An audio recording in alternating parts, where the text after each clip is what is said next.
Berapa kali sebulan kita harus membersihkan kotoran telinga? Nah, ini adalah pertanyaan dari Luta.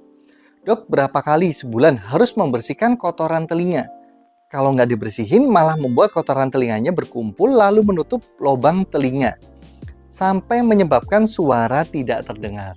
Nah, kotoran telinga itu diproduksi sebetulnya ada fungsinya, yaitu untuk sistem proteksi, seperti untuk melembabkan liang telinga dan untuk mengatur pH telinga agar bakteri jamur tidak tumbuh di situ. Jadi kalau terlalu bersih tidak dianjurkan. Tapi apakah benar-benar nggak boleh dibersihin? Jawabannya masih boleh kok dibersihkan di rumah sendiri.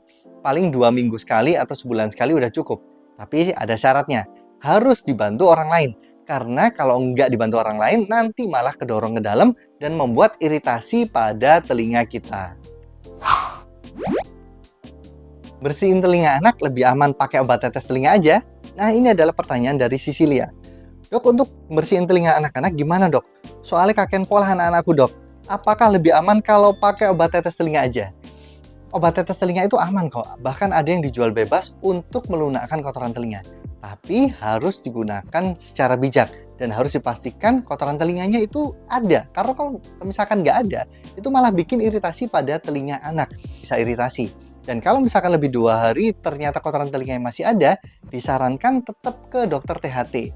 Nah, untuk membersihkan ke dokter THT itu cukup 6 bulan sekali aja kok. Secara rutin saya sarankan dilakukan pada anak, karena anak-anak itu masih belum bisa mengeluh kalau ada penurunan pendengaran. Kotoran telinga anak kering? Nah, ini adalah pertanyaan dari Ana.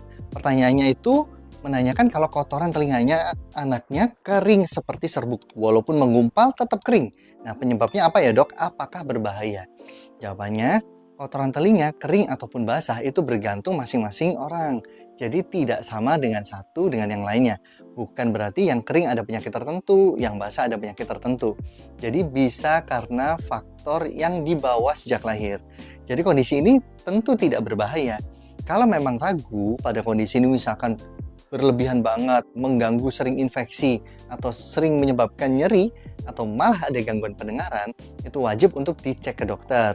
Karena nanti dokter akan melakukan evaluasi nih.